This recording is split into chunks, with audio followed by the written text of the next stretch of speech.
Bismillahirrahmanirrahim. Assalamualaikum warahmatullahi wabarakatuh. Selanjutnya, kita akan membahas tentang penentuan kegiatan ekonomi dalam pandangan klasik, Keynes, dan pendekatan masa kini. Nah, ini dasarnya adalah dari buku Satono Sukirno, Makroekonomi tahun 2004. Yang pertama adalah tentang pandangan klasik. Nah, ini keyakinan di dalam perekonomian tidak akan terdapat kekurangan permintaan di sini. Permintaan selalu ada dari pasar. Permintaan dari pembeli selalu ada. Nah, karena permintaan ada, penawaran menciptakan sendiri permintaan terhadapnya. Jadi perusahaan menawarkan, menjual atas permintaan yang ada. Ada produk-produk baru akan barang dan jasa. Lah, karena penuh, permintaannya akan terus ada. Ini dianggap bahwa tenaga kerja akan terpakai semuanya. Tidak ada pengangguran di sini. Tidak akan ada pengangguran. Tetapi di sini akan ada fleksibilitas tingkat upah. Jadi berdasarkan dari permintaan yang ada. Permintaan barang dan jasa. Nah, ini yang terjadi di pandangan klasik. Penawaran menciptakan sendiri permintaan terhadapnya, yaitu produksi meningkat, produksi yang tinggi, maka terciptanya barang atau jasa baru. Karena barang yang baru mesti ada, dianggapnya ada, terjadi permintaan baru juga. Permintaan yang baru menyebabkan butuh, karena ada permintaan baru terus, barang dan jasa harus baru terus. Ini butuh akan tenaga kerja. Sehingga tidak akan ada pengangguran. Nah, ini corak kegiatan ekonomi subsisten. Jadi perusahaan itu memberikan gaji, upah, sewa, bunga ke rumah tangga. Karena ekonomi subsisten ini jadi kegiatan ekonomi di mana penerima pendapatan tidak menabung dan pengusaha juga tidak menanamkan modal di sini. Jadi perusahaan yang mendapatkan pendapatan itu tidak menanamkan modal, atau rumah tangga yang ingin menginvestasikan ke perusahaan itu tidak menanamkan modalnya. Tidak menanamkan modalnya di sini. Tetapi rumah tangga juga tidak menabung. Rumah tangga langsung pengeluaran untuk rumah tangga, untuk konsumsi. Nah, ini corak kegiatan ekonomi subsisten. Nah, sedangkan modern di sini ada proses investasi dan tabungan di sini. Jadi perusahaan memberikan gaji, upah, sewa, bunga, dan lain sebagainya, faktor-faktor produksi, pendapatan atas faktor-faktor produksi dari SDM, modal, dan teman-temannya, SDA. Nah, itu rumah tangga akan menggunakan sebagian atas kebutuhannya untuk konsumsi, tetapi sebagian lagi untuk tabungan dari lembaga ke lembaga keuangan, atau nanti dipinjamkan dari lembaga keuangan, dipinjamkan sebagai penanaman modal untuk investasi perusahaan-perusahaannya. Nah, ini corak kegiatan ekonomi modern. Nah, ini penentuan suku bunga itu menurut pandangan klasik, bunga menentukan besarnya suku bunga menentukan besarnya tabungan. Jadi berdasarkan suku bunga yang tinggi, maka tabungannya juga akan tinggi. Jadi klasik menganggap bahwa suku bunga itu penting karena tabungan dan investasi akan tinggi di sini. Ini anggapan dari klasik. Lah, yang dianggap fleksibilitas upah di sini. Apabila terjadi pengangguran, mekanisme pasar akan menciptakan penyesuaian di dalam pasar tenaga kerja, sehingga pengangguran dapat dihapuskan. Jadi, tadi anggapannya karena permintaan ada akan barang dan jasa, barang baru atau jasa yang baru, maka pengangguran akan dihapuskan karena selalu tenaga kerja akan dipakai. Ini anggapan dari klasik. Lah, di sini tenaga kerja itu adalah sebagai penjual. Jadi tenaga kita dijual dan yang menawarkan siapa? Perusahaan akan menawarkan tenaga kerja sebagai pembeli akan tenaga kerja tersebut. Nah, pasar tenaga kerja ini juga bisa disebut dengan bursa tenaga kerja. Nah, para penganggur akan bersedia bekerja pada tingkat upah yang lebih rendah dari yang berlaku di pasar. Ini anggapan klasik bahwa yang penting bekerja. Yang penting bekerja, upah bisa naik turun. Nah, ini berdasarkan dari permintaan pasar yang ada. Permintaan akan barang atau jasa yang baru. Nah, ini bisa naik turun berdasarkan dari permintaan mekanisme pasar. Itu anggapan dari klasik. Nah, di sini penentuan tingkat kegiatan ekonomi itu berdasarkan K modal, terus L tenaga kerja, R itu dari kekayaan alam, dan T untuk teknologi. Nah, ini dalam menentukan kegiatan ekonomi, tingkat kegiatan ekonomi yaitu dari modal yang tersedia dan digunakan dalam perekonomian, terus tenaga kerja, kekayaan, dan teknologi untuk penentuan tingkat kegiatan ekonomi. Jadi di sini dengan rumus Y sama dengan F dalam kurung KL K, L, R, T. Nah, ini persamaan dalam penentuan tingkat kegiatan ekonomi. Nah, tetapi Keynes menganggap dalam pandangan klasik ini ada kelemahan, karena pandangan klasik ini menganggap bahwa dalam perekonomian nantinya akan dalam kondisi tingkat tenaga kerja penuh. Jadi tidak akan ada pengangguran di sini. Tetapi di sini kelemahannya adalah faktor-faktor produksi untuk menghasilkan barang dan jasa besar, tetapi permintaan masyarakat bisa berkurang. Jadi memproduksi barang dan jasa, faktor-faktor produksi selalu digunakan. KLRT selalu ditingkatkan.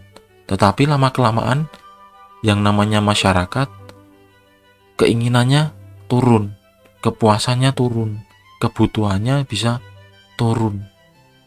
Kalau kebutuhan tidak turun ya, tapi keinginannya akan turun di sini.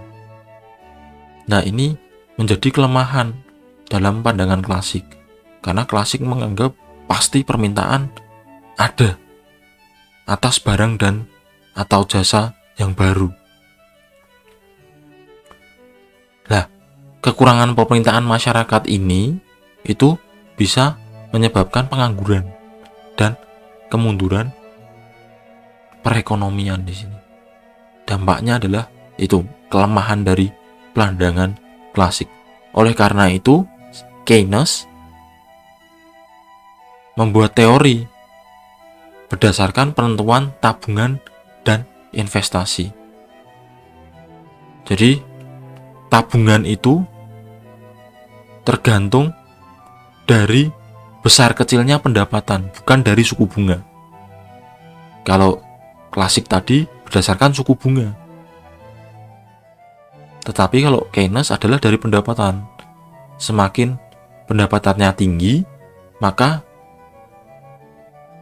keinginan untuk menabung akan semakin tinggi. Sehingga ini jumlah investasi tidak hanya dipengaruhi oleh suku bunga, akan tetapi dipengaruhi dengan keadaan ekonomi, ramalan, ada hipotesis di dugaan, dan bertambahnya perkembangan atau luasnya perkembangan teknologi. Ini teori Keynes. Nah, ini masih penentuan suku bunga. Suku bunga menentukan permintaan dan penawaran uang. Nah, permintaan uang itu sendiri adalah uang yang diperlukan masyarakat.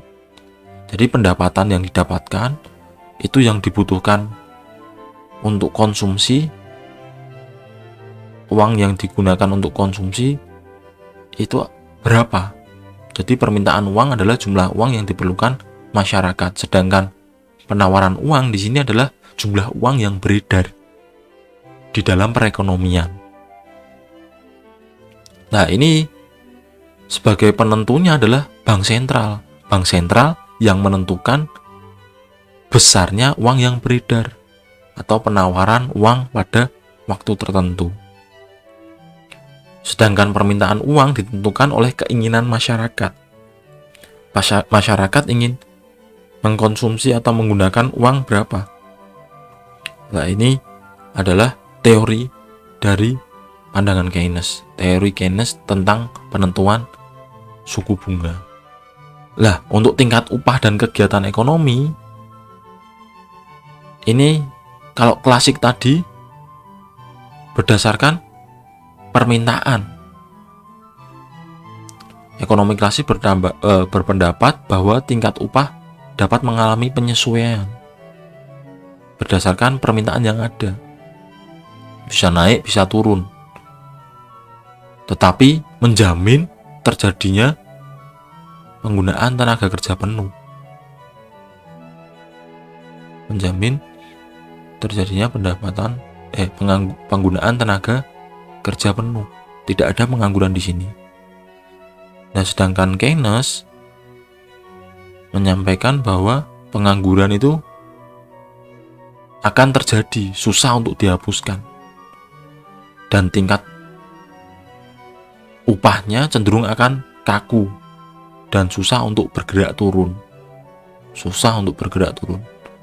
Karena di sini ada persatuan pekerja yang selalu mempertahankan dan memperjuangkan nasib-nasib para pekerja. Ini adalah tingkat upah dan kegiatan ekonomi. Lah, ini penentu-penentu perbelanjaan agregat CIG XM, seperti apa yang disampaikan sebelumnya, bahwa pembelanjaan agregat itu adalah jumlah pengeluaran untuk barang dan jasa dalam sebuah perekonomian. Di sini ada konsumsi rumah tangga, investasi, pengeluaran pemerintah, dan net dari ekspor. Ekspor dikurangi impor. Selanjutnya adalah penentu kegiatan perekonomian negara. Yang pertama adalah ekspansif. Apabila pengeluaran agregat melebihi pendapatan nasional, jadi jumlah pengeluaran untuk barang dan jasa di dalam sebuah perekonomian itu disebut dengan pengeluaran agregat melebihi pendapatan nasional, yang berarti bahwa barang yang diproduksi sektor perusahaan tidak mencukupi. Lebih banyak barang dan jasa yang harus diproduksi untuk memenuhi kelebihan pengeluaran agregat barang dan jasa dalam sebuah perekonomian. Pengeluaran barang dan jasa dalam sebuah perekonomian. Kalau seimbang adalah ketika seimbang, membeli dan memproduksi seimbang. Keinginan perusahaan dengan keinginan perekonomian untuk membeli barang seimbang atau jasa. Sedangkan kontraktif di sini pengeluaran agregat lebih rendah dari pendapatan nasional, yang berarti barang yang diproduksi di sektor perusahaan tidak dapat terjual. Jadi barang dan jasanya karena lebih rendah, jadi pengeluaran untuk barang dan jasanya lebih rendah dari pendapatan nasionalnya, maka barang yang diproduksi di sektor perusahaan tidak dapat terjual. Selanjutnya, ini golongan moneteris. Nah, di sini dikemukakan oleh Milton Friedman. Nah, di sini Friedman lebih menyukai perekonomian sistem pasar bebas. Nah, di sini sedikit peran atau campur tangan pemerintah. Ini anggapan Friedman. Friedman menunjukkan peranan penawaran uang sangat penting dalam menentukan perekonomian. Jadi kebijakan moneter, uang yang beredar itu lebih penting untuk menentukan tingkat kegiatan ekonomi. Nah, Friedman ini lebih menyukai kebijakan moneter daripada fiskal karena menganggap kebijakan fiskal kurang begitu berdampak efeknya terhadap kegiatan perekonomian. Di pengambilan pajak itu dirasa kurang berefek terhadap kegiatan perekonomian. Nah, ini golongan ekspektasi rasional atau klasik baru. Yang pertama adalah semua pelaku kegiatan ekonomi bertindak secara rasional, mengetahui seluk-beluk kegiatan ekonomi dan mempunyai informasi yang lengkap mengenai peristiwa perekonomian. Jadi ada ramalan-ramalan tertentu. Nah, yang kedua adalah semua jenis pasar beroperasi secara efisien. Biaya-biayanya ditekan dan dapat dengan mudah membuat penyesuaian-penyesuaian atas perubahan yang berlaku. Jadi lebih efisien dan harus mengatasi atau melakukan penyesuaian terhadap perubahan-perubahan yang terjadi di dalam perekonomian, dalam pasar. Selanjutnya, lah ini ekonomi segi penawaran. Di sini para pekerja akan bekerja lebih giat dan efisien. Jadi bagaimana pekerja itu lebih efisien dalam bekerja. Efisiensi kegiatan usaha dapat ditingkatkan dan biaya produksi dikurangi. Jadi bagaimana kegiatan usaha itu biayanya bisa terkurangkan. Tujuannya adalah itu. Tujuannya adalah para pekerja bagaimana bekerja efisien, lebih giat, terus biaya bisa ditekan, terus mengembangkan peranan pihak-pihak swasta dan mendorong lebih banyak persaingan. Karena ini adalah tujuannya. Sedangkan caranya adalah mengurangi pengeluaran pemerintah. Bagaimana governance itu dapat ditekan di sini. Terus menurunkan tingkat pajak yang dipungut, terutama pajak dari golongan masyarakat berpendapatan tinggi. Menurunkan tingkat pajak yang dipungut. Terus mendorong persaingan swasta yang lebih sempurna di pasar barang dan jasa. Pasar persaingan sempurna. Terus penswastaan perusahaan pemerintah yang tidak penting peranannya kepada masyarakat. Ini ekonomi segi penawaran. Mungkin itu untuk pertemuan kali ini mengenai pandangan-pandangan penentu kegiatan ekonomi, yaitu pandangan klasik, Keynes, dan pendekatan masa kini.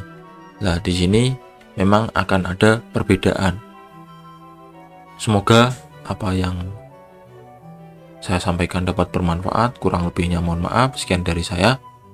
Wassalamualaikum warahmatullahi wabarakatuh.